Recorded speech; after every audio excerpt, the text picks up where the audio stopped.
Hola, mi nombre es Leticia Sarmiento y hoy voy a hablar sobre la inductancia y los inductores.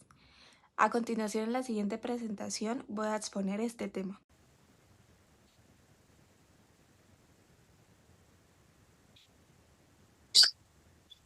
Bueno, hoy les voy a hablar sobre inductancia e inductores. Los inductores. El inductor es un elemento pasivo de un circuito eléctrico que almacena la energía en su campo magnético, a diferencia de un capacitor que lo almacena en su campo eléctrico.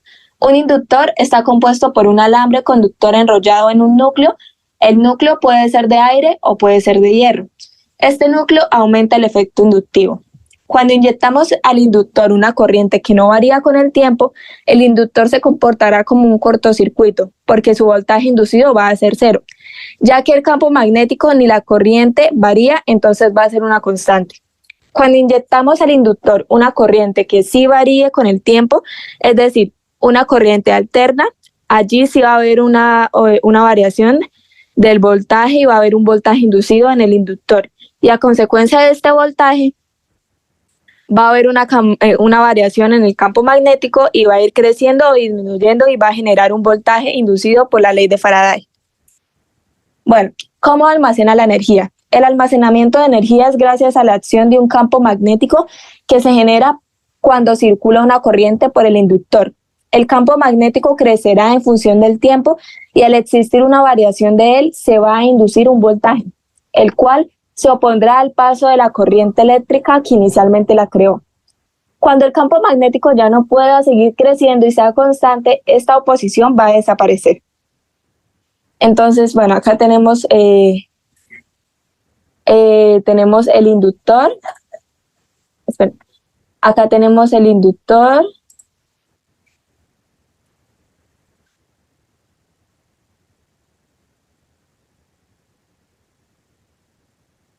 Bueno, este es el inductor,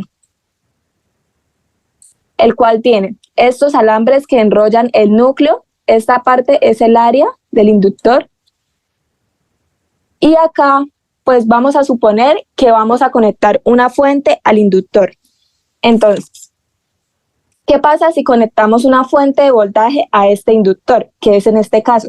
Al conectar esta fuente de voltaje que está acá, al conectarla al inductor, y que obviamente va a tener los polos positivos y negativos, se va a generar una diferencia de potencial que hace que los electrones de un polo se muevan al otro polo. Y va a circular una corriente a través del alambre conductor y va a generar un campo magnético. Mientras va a circular esta corriente por las vueltas que se van dando, va a hacer que se haga más fuerte por la variación que se da con respecto al tiempo.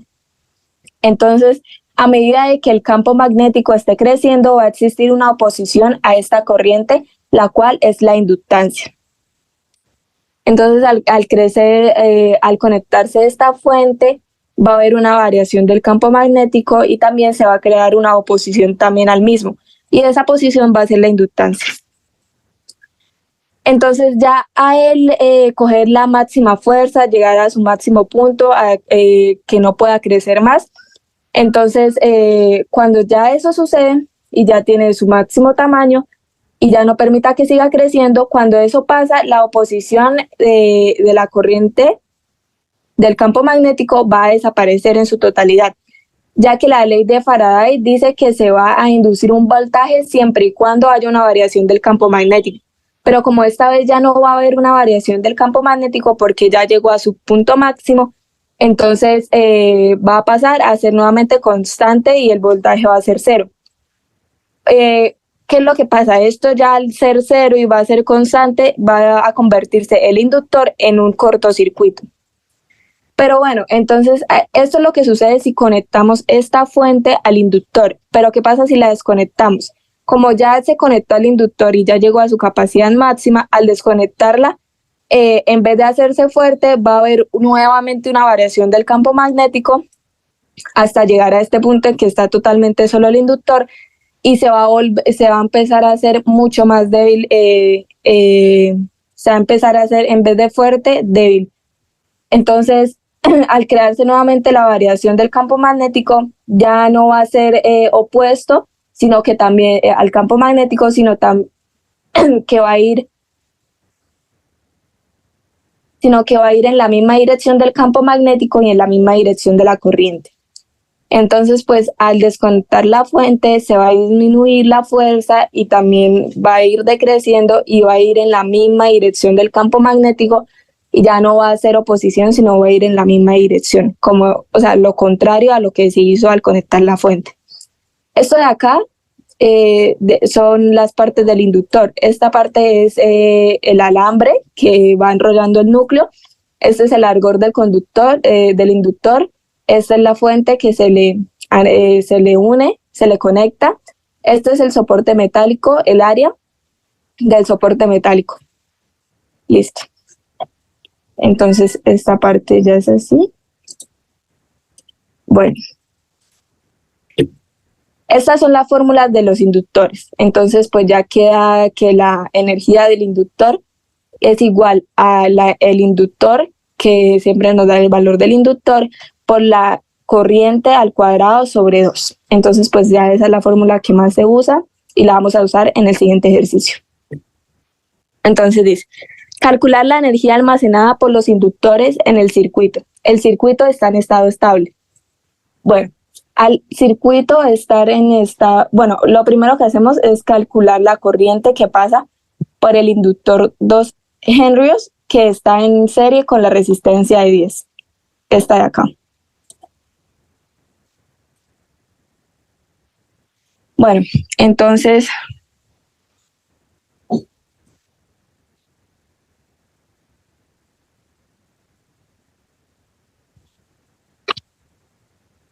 bueno, acá, como vemos que nos están diciendo que está en estado estable, entonces ya sabemos que los inductores se están comportando como cortocircuitos. Entonces, esto lo que hacemos es calcular las diferentes corrientes, en este caso la corriente de I10 y la corriente de I20.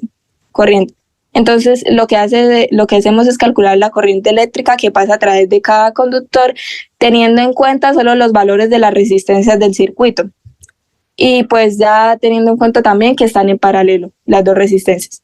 Entonces, pues ahí lo primero que calculamos es la corriente.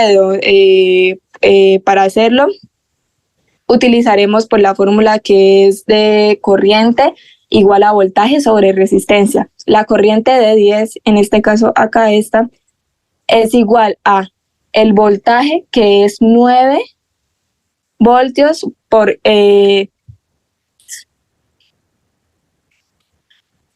la resistencia opuesta a 10, que en este caso sería 20, sobre la suma de las resistencias, que es la resistencia total. Esto nos da que la corriente de 10 es igual a 6 amperios. Lo mismo hacemos con la corriente de 20. Entonces, I20 es igual a 9 por 10, que es la corriente opuesta a la que queremos hallar, sobre la suma de las corrientes, y esto nos da que es igual a 3 amperios. Con estas corrientes podemos calcular las energías 2 y la energía 5.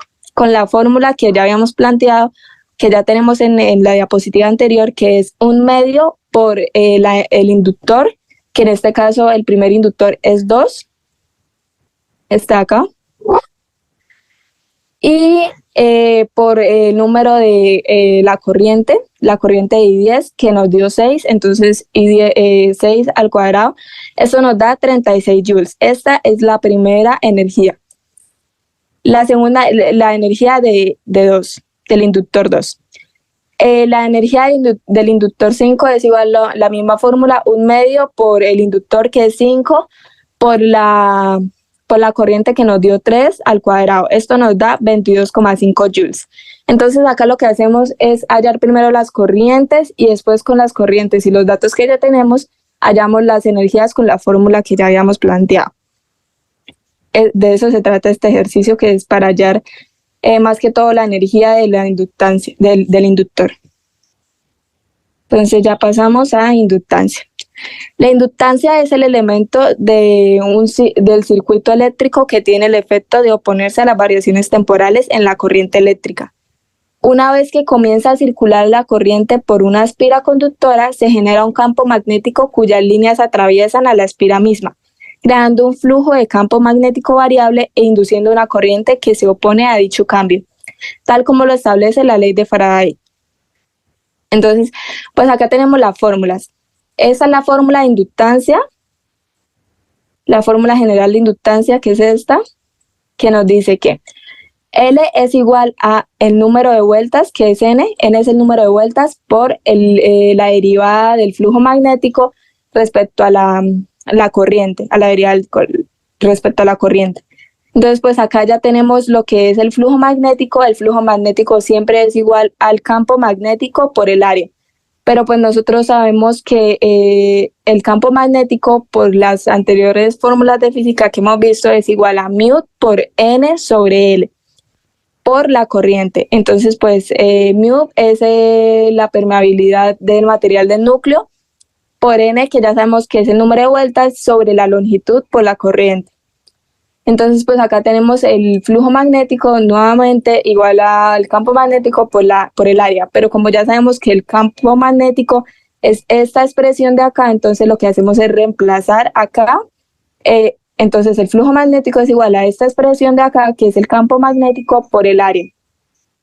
Entonces acá lo que hacemos es pasar esta corriente a dividir al flujo magnético para así poder derivar respecto a la corriente, derivar el flujo magnético respecto a la corriente y poder reemplazar esta fórmula que tenemos acá de primera acá. Entonces tenemos flujo magnético sobre corriente es igual a μ por número de vueltas sobre longitud por área. Entonces acá tenemos la derivada igual al número de vueltas sobre longitud por área y tenemos que esta derivada es igual a L.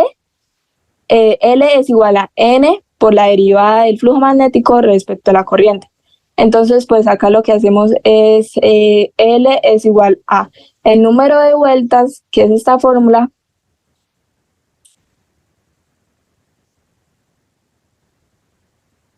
el número de vueltas por μ, que es la permeabilidad, por otra vez el número de vueltas, porque es que reemplazamos acá la fórmula de acá, que fue la derivada respecto a la corriente, la pusimos como L igual a N por μ por el número de vueltas sobre L por el área. Entonces, como ya tenemos dos números de vueltas, entonces ponemos al cuadrado, dejamos acá los términos arriba, los que son N al cuadrado por μ por el área, y dejamos abajo lo que es la longitud. Y esta ya quedaría siendo la fórmula general de inductancia, para hallar la inductancia. Entonces, pues ahorita vamos a hacer un ejercicio. También cabe resaltar que la inductancia se da en henrios. Henrios se puede ver en milihenrios o en microhenrios. Para el caso de milihenrios, que es en este caso de acá, se utiliza por 10 a la menos 3 para pasar a henrios. Y en microhenrios se utiliza por 10 a la menos 6, pero más que todo se hace en henrios en general. Entonces ya vamos a hacer un ejercicio acá.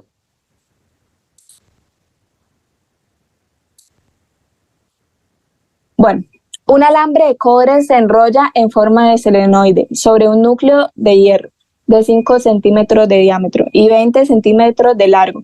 Si la bobina tiene 550 vueltas y la permeabilidad magnética del hierro es de 1,8 por 10 a la menos 3, calcular la inductancia de la bobina. Entonces acá lo que hacemos es separar los datos, que tenemos que acá es 5 centímetros, tenemos que pasar a metros, 0,5 metros.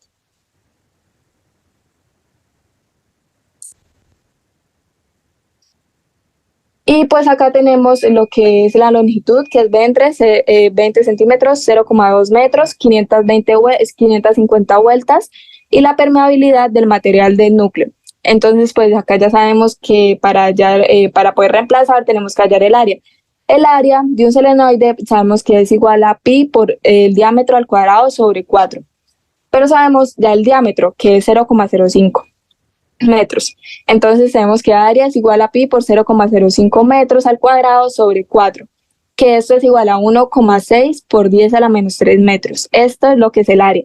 Y ya abajo únicamente lo que hacemos es reemplazar en la fórmula general de inductancia y reemplazamos μ, que es la permeabilidad, por el número de vueltas y por el área, que fue la que hallamos acá, sobre la longitud total, que fue la que nos dieron 0,2 metros, y esto nos da 5,33 henrios de inductancia.